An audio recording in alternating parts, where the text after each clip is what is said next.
On today's show, Salesforce embeds conversational AI across the platforms with Einstein Copilot. Companies that use AI to help you cheat at school and they're thriving on TikTok and Meta.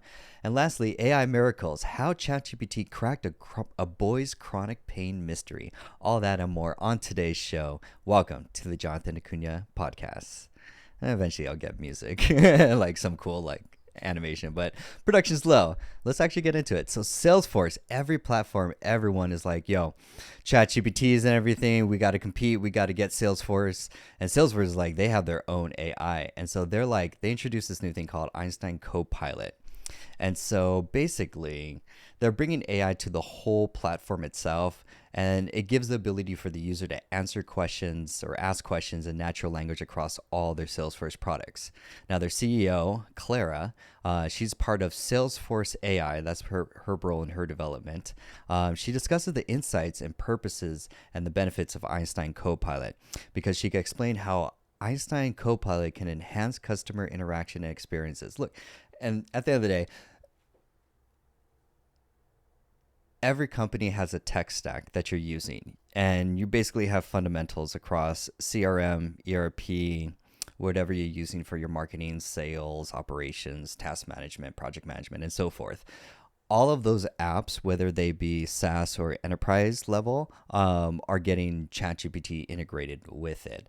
Why are they getting ChatGPT or some AI integration? At the end of the day, is to augment the employee to increase efficiency and productivity. So basically, if you're a business owner and you're like, hey, I have two opportunities to increase revenue or increase profit. One is to look at my tech stack and see which of my tech stack is incorporating AI, like Salesforce. They're incorporating AI into. They have another one, another AI that's already in it. I can't remember the name. The second, which is more the important thing, like people are like overlooking, I think is the most important thing. Train your employees.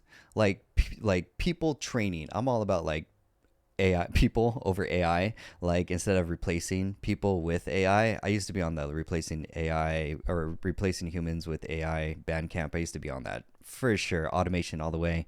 But now it's like, it's not the be all end all. It's kind of like a bubble right now. I remember like even like 3D printing, how it was a bubble. But basically, the main key thing as you look with all this AI, I mean, this has just been the first year that's really exploded into B2C and B2B platforms. But basically, it's like, look, you have employees, train them on how to use a AI tool, whether it be ChatGPT. I say more, I'm not fond of the ones that are like solely like you can only access the AI in the native platform itself. I like third-party access or using it as a third-party tool, complementing whatever tool that I'm using. Meaning, say for example, I'm not going to use ChatGPT to replace Google, but I'm going to take research that I find on Google and throw that in ChatGPT. So I'm not going to have the AI do all the work. You still, like, the theme across all this show is going to be twofold. One, we're going to hear how companies and SaaS products are like, AI could do more. Hey, give your task, give your brain power, give all your thinking ability, which is what is the real capital at the end of the day, is your ability to think, to solve problems. There's the famous story of like hiring a mechanic to solve a machine that was down at a manufacturing plant. And he comes in, looks around, taps here, taps there, tightens this little bolt, and all of a sudden the machine starts running and their production starts going. And then the business owner gets the invoice and it's $100,000. And he's like, why is it $100,000? It only took you like 5 seconds to solve it. I don't understand. He goes, yeah, it was really $1 for the actual turning of the screw, but $99,000 for the knowing of which screw to turn. And that's where it's like people who are really tech savvy, it comes very native and easy for them. But people that are not tech savvy, those are the ones that are going to get left behind. I don't want to say like left behind, but man, even like management is going to be trained on how to use AI. So like the main thing is like as a business owner or if you're a company, you really should be looking at your training and development department. Really, it's not like, hey, Salesforce or any of these tools that are like, hey, they now have AI, so now my team could be more productive in that one specific tool for that one specific SaaS product. It's like not very efficient in the grand scheme of things.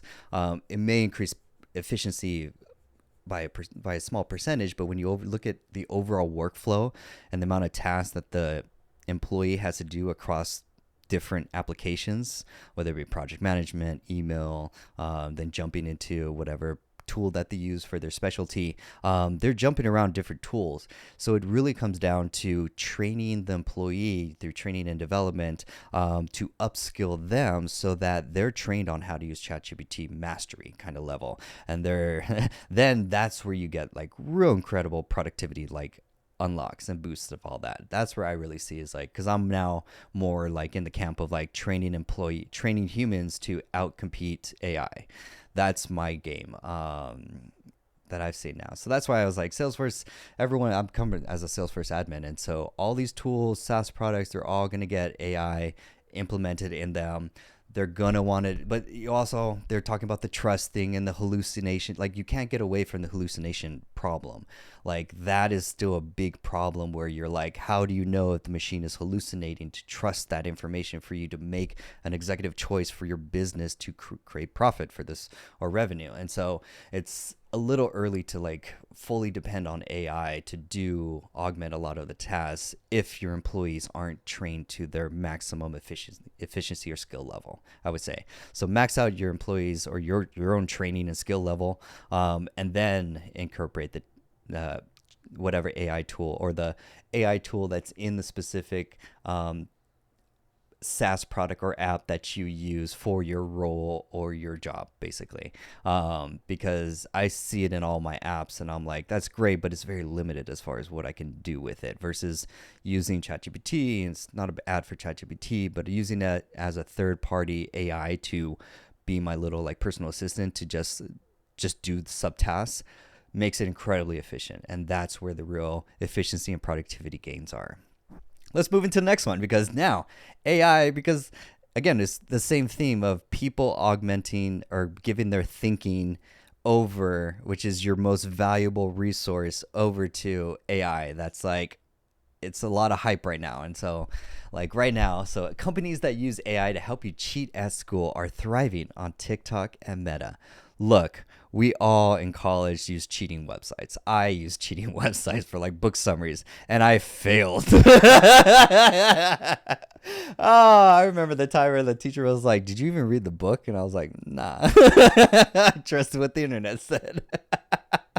But that's the same thing with these things. But now they're very sophisticated, where they have these essay mills and AI powered cheating in schools. Like, so basically they're like, hey, they'll have AI write the paper essay, and then to obscure it a next level, they'll have some human do a redraft edit so that it could pass through some whatever AI detection. Because of course the schools are using, did you use AI to write this? But look, it's an arms race. At the end of the day, the kids that want to cheat are going to cheat. Whether it be AI or any other tool, basically, it's human nature. But the real consequences of that, again, coming back to the main thing, you're giving over your thinking power. You're relinquishing your ability to logic, reason, all the executive planning, priority, project task management. You're giving all of that thought and thinking power over to AI, and AI isn't the be all end all of it. Like it's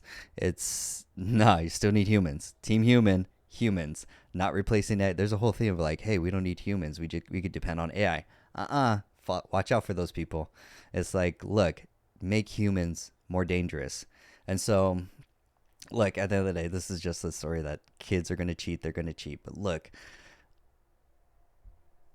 spend your time and resources in skill building skills, basically. Like, look at your market, your job, your specialty, your skill set, and then look at what skills you can use, because that's very creative to like work around the rules and everything, of course, because what are you trying to do? You're trying to save yourself time so that you could go outside and go play, or heaven forbid, go back on the apps.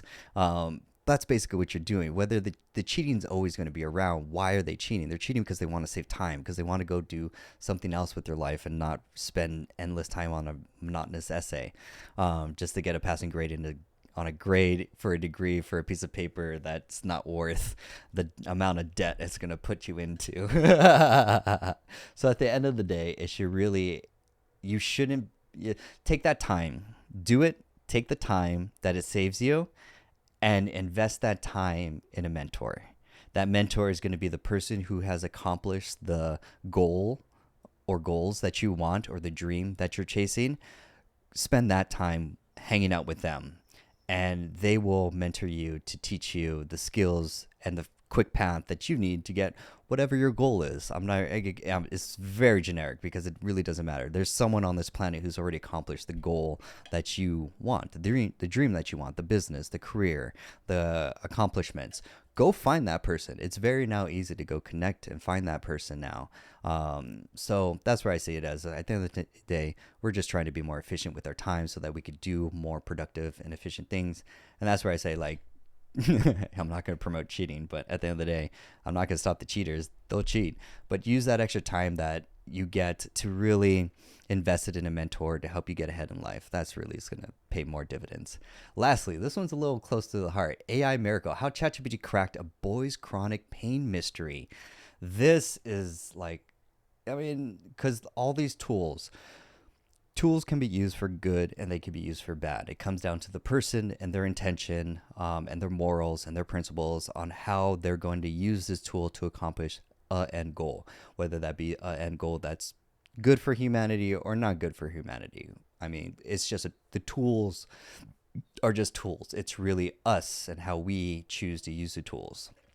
So this one hits home because I've used AI across digital marketing to do all my copy for all my websites and funnels and everything. For digital marketing, to use ChatGPT, phenomenal time saver. Oh my gosh, amazing.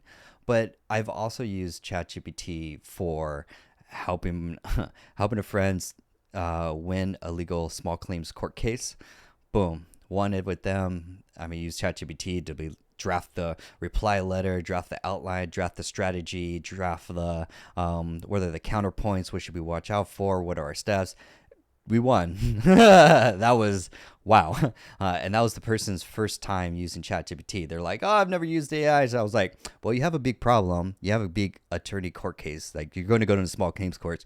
Attorneys are expensive. You don't know the process. You don't know what to say next. How should you reply to this letter? That's a perfect opportunity to use ChatGPT to get into it and use that to guide you towards an outcome. And it helped them win a small claims court case. Then I could use it for a family member. A family member had knee issues, chronic pain, to the point they couldn't even walk. And so we did the age, did the symptoms, did give me a list, prioritize the list. What are some follow-up questions? Pretend to be a doctor. And the first 4 options that it was it's probably one of these 4 things. It was actually right. We actually ended up needing a knee replacement surgery for that person because their cartilage on their bone was wearing on bone, and it was one of ChatGPT's diagnosis.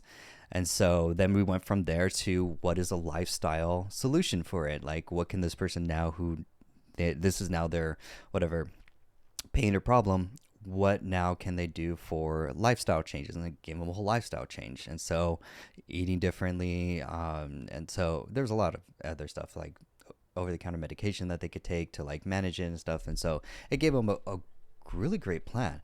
So they hear this story about young Alex, 3-year-old. He had a 3-year ordeal with undiagnosed chronic pain. Again, that chronic pain, and doctors are like, I don't know, can't figure it out, weird.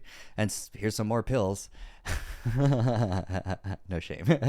And then his mother's relentless efforts. And there also has to be a parent that's relentless in not saying no. She will find a cure for her son, regardless of if the doctors are going I don't know. And so she went to ChatGPT. And so ChatGPT identified tethered cord syndrome.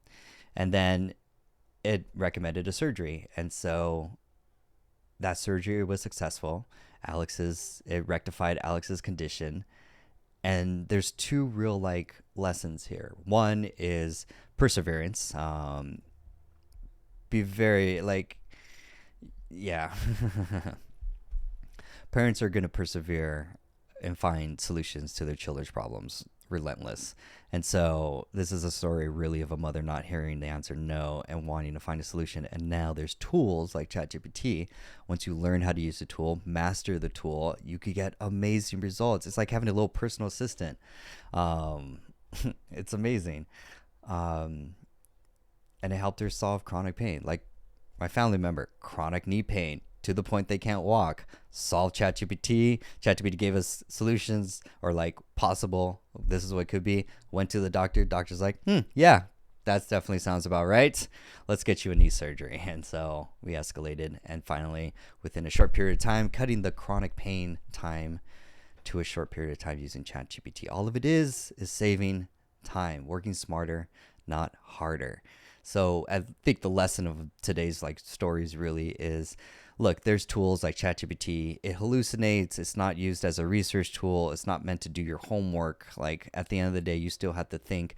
But if you learn to master a third-party tool like ChatGPT, then you have the ability to unlock diagnosing chronic medical pain, writing essays. I mean, you could do amazing superhuman things that you never thought possible. I have clients that are writing books. I have clients that are, one wrote a thesis paper on a specialty. It was something he always wanted to do. I mean, I've had other clients say they've always wanted to write children's books, and so we show them a process how to write children's book.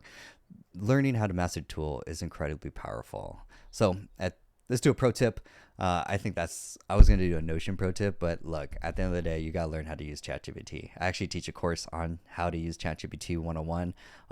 You can find it on the website. But at the end of the day, learn how to use these tools.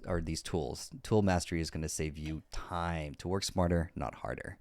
Thank you so much for the episode. This was fun. We learned something new today. Got a little pro tip in there, learned some stories. And so today's episode is sponsored by my company, Global Builders Club. Are you ready to take your business to the next level? Look no further. Introducing Global Builders Club, your trusted partner in digital marketing. We specialize in driving growth, boosting your online presence, and increasing your ROI. Join the club of successful businesses. Let your business grow with digital marketing from us. Hope you have a great day. Stay blessed. I'll see you in the next episode. Bye.